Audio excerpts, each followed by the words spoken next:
tell me that I'm never gonna make it. They want me to do something that could make sense. They hate when I keep dreaming I'll be famous, but I don't give a fuck, I'ma keep chasing.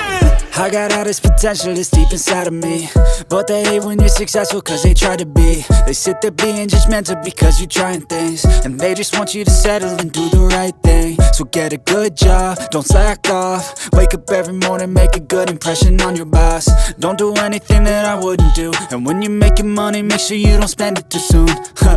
Fuck that, I'll do what I wanna do. I got a different path from everyone, and that includes you.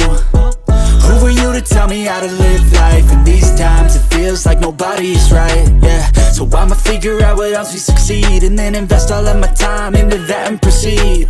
I need whatever the hell could make me happy, and I don't think you have a clue what could that be. They tell me that I'm never gonna make it. They want me to do something that could make sense.